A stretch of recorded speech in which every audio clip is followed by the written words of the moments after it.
नमस्कार मित्रों, सफलता किसी जादू से नहीं बल्कि प्रतिदिन की मेहनत से मिलती है। तो जी हाँ दोस्तों, मैं हूँ पद्मावती और हाजिर हूँ एक बार फिर से आप सभी के बीच। तो मैं ये स्पेशल वीडियो बनाया है यूपी टेट वालों के लिए, जिन्होंने कि यूपी टेट के लिए जो फॉर्म भरेंगे या भर चुके हैं, और यूपी टेट पास करने की सही रणनीति क्या होनी चाहिए। तो इसमें मैं बताऊंगी कि वीडियो पूरा देखिएगा। मैंने किस तरह से अपने अनुभव के आधार पर ही बताऊंगी कि किस तरह से मैंने इतने सारे यूपी टेट पास किए, यानी कि सन 2011 से लेके 18 तक मैंने जो भी टेट क्वालिफाइड किए हैं, तो वो अनुभव मैं बाद में बताऊंगी। पहले आप लोगों के लिए महत्वपूर्ण जानकारी मैं लेकर के आई हूँ कि वो सही रणनीति क्या है और किस तरह से आपको तैयारी करनी है। तो जी हाँ, आइए शुरू करते हैं कि सबसे पहले आपको जो भी सिलेबस हो, यानी कि यूपी टेट का आपका जो भी सिलेबस हो, यूपी टेट या सी टेट का, तो उसको बहुत अच्छी तरह से समझना है। सिलेबस को समझे बिना आप कोई तैयारी नहीं कर सकते हो। जिसमें सिलेबस में जब प्राइमरी का जो होता है उसमें तो बाल विकास, शिक्षा शास्त्र, सीडीपी, और हिंदी भाषा, अंग्रेजी भाषा, संस्कृत और उर्दू, यानी कि जो द्वितीय भाषा के रूप में हम चॉइस करते हैं। गणित भी हो आता है, पर्यावरण अध्ययन प्राथमिक लेवल तक, और जो उच्च प्राथमिक लेवल का होता है उसमें आप सामाजिक विज्ञान ऑप्शन में भर सकते हैं, जिनको सामाजिक विज्ञान लेना है, और विज्ञान, यानी कि ये दो तरह के ऑप्शन आते हैं। तो प्राइमरी में तो आपको कई विषय मिल जाएंगे, जैसे बाल विकास है, हिंदी भाषा है द्वितीय भाषा के रूप में, चाहे अंग्रेजी हो, संस्कृत हो, उर्दू हो, वो आप पे डिपेंड करता है। गणित है, पर्यावरण अध्ययन, सामाजिक विज्ञान, विज्ञान, यानी इस तरह के कई विषय आपको देखने को मिलेंगे। अब आती है दूसरी रणनीति, यानी कि एनसीईआरटी की किताबों पर आपको फोकस करना है कि कक्षा 1 से लेके 8 तक की जो एनसीईआरटी की किताबें हैं उनको बहुत अच्छी तरह से पढ़ें, और अधिकांश प्रश्न यहीं से आते हैं। एनसीईआरटी की किताबों को पढ़े बिना आपकी तैयारी अधूरी मानी जाएगी। अब आता है तीसरा पॉइंट कि पिछले वर्षों के जितने भी पेपर्स हों उनको आपको हल करना है। जैसे यूपी टेट लागू हुआ 2011 से, तो 2011 से जो प्राथमिक लेवल की तैयारी कर रहे हैं, तो वो प्राथमिक लेवल के जितने भी पेपर हैं, यानी 2011 से लेकर के वर्तमान तक 2025 तक के, वो सारे पेपर आपको हल करने होंगे।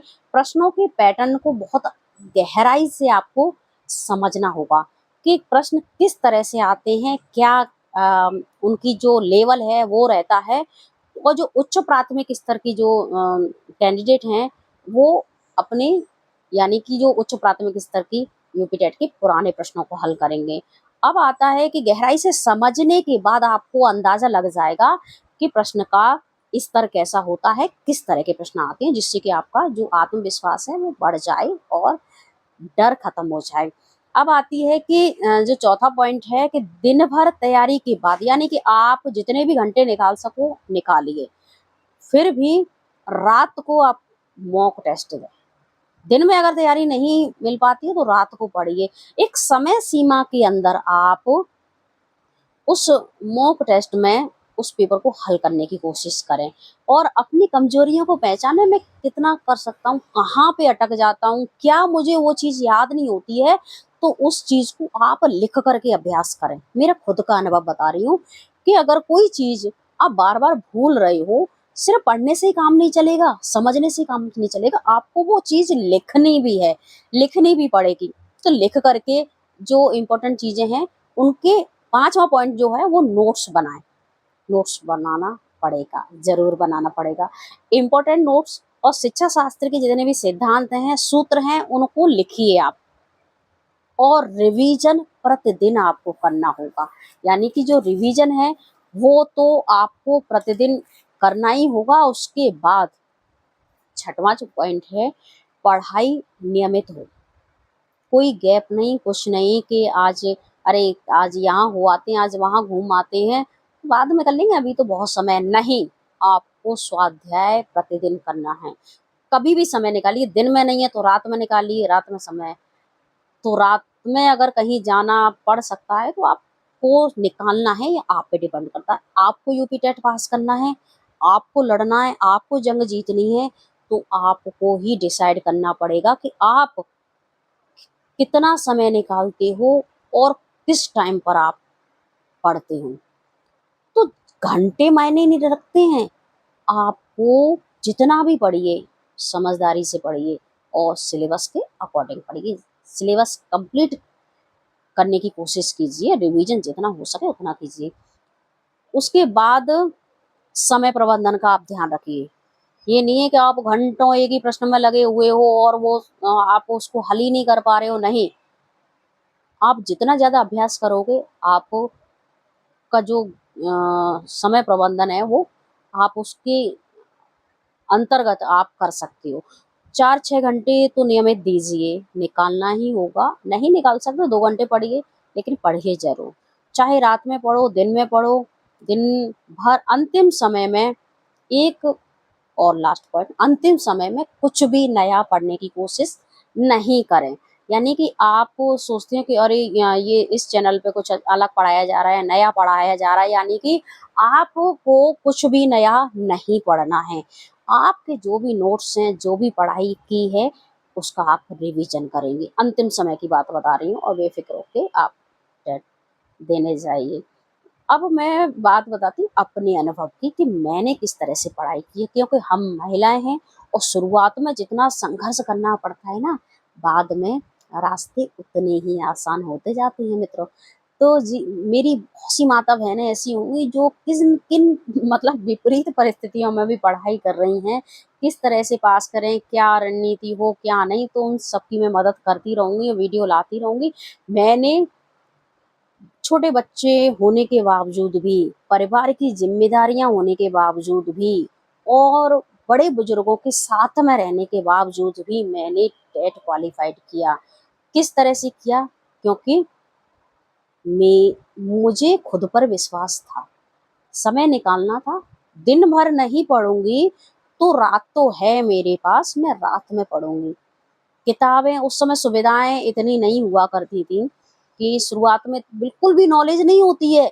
मैंने हमेशा पहली से लेकर के जो 5वीं तक की किताबें हैं और 6 से लेके 8वीं तक की जो किताबें हैं, यानी कि जो उच्च प्राथमिक स्तर का जो पेपर होता है उसके लिए, प्राथमिक स्तर के लिए पहली क्लास से लेकर के 5वीं तक की किताबों का सहारा लिया। पहली में तो इतना कुछ होता नहीं है, लेकिन 3rd, 4th और 6th यानी कि 5th तक की, आप 8वीं तक की किताबों का सहारा लीजिए, जिससे जैसी किताबें मिल जाती, क्योंकि उस समय मैं मेरे बच्चे खुद छोटे थे और फिर भी मैं मम्मी जब सरकारी स्कूल में पढ़ाती थी तो मैं मम्मी से किताबें मंगाया करती थी, भाई साहब से किताबें मंगाया करती, तो उन किताबों को मैं घर पर ही पढ़ती थी।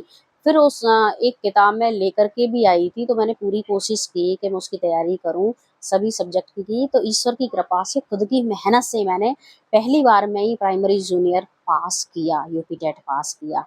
पहली बार में ही, बिना किसी कोचिंग के, बिना किसी तैयारी के, लेकिन हिम्मत के साथ, पूरे जुनून के साथ, जुनून था।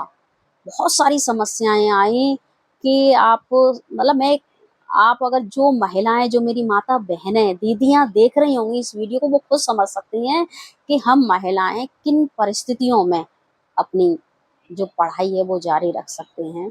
तो वो मेरी परेशानी समझ सकती हैं, मैं उनकी परेशानी समझ सकती हूँ, लेकिन आपकी हिम्मत आपको आगे ले जाएगी, आपका जुनून आगे ले जाएगा, आपकी जो लगन है वो आपको आगे ले जाएगी। आपको पास करना है, ठान लीजिए, ठान लिया तो ठान लिया।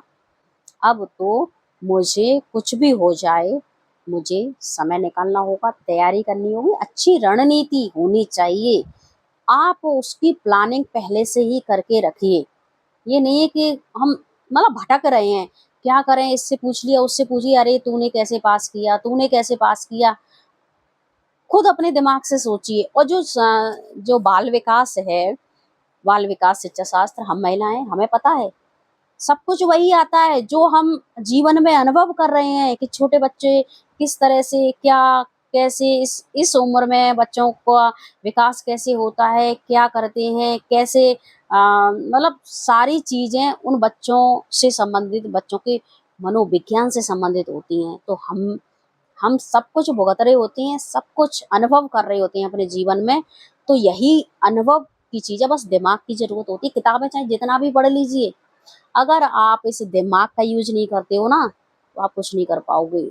आपके बच्चे भी छोटे होंगे, बड़े भी होंगे, बड़े हो रहे होंगे, तो आप खुद वहाँ सोचिए कि इस उम्र में ये जो क्या ये बदलाव होता है, ये परेशानियाँ होती हैं, ये सारी दिक्कतें, तो ये दिमाग मैंने लगाए है चाइल्ड डेवलपमेंट में। तो अ, उसमें से भी मतलब अच्छे खासे नंबर, सबसे ज़्यादा अगर नंबर आते हैं तो मेरे खुद के सब्जेक्ट में ही आते हैं, जिसमें कि कमांड अच्छी रहती है। तो दिमाग का यूज़ ज़रूर कीजिए। बाल मनोविज्ञान को हम महिलाओं से ज़्यादा कोई अच्छी तरह से नहीं जान सकता है।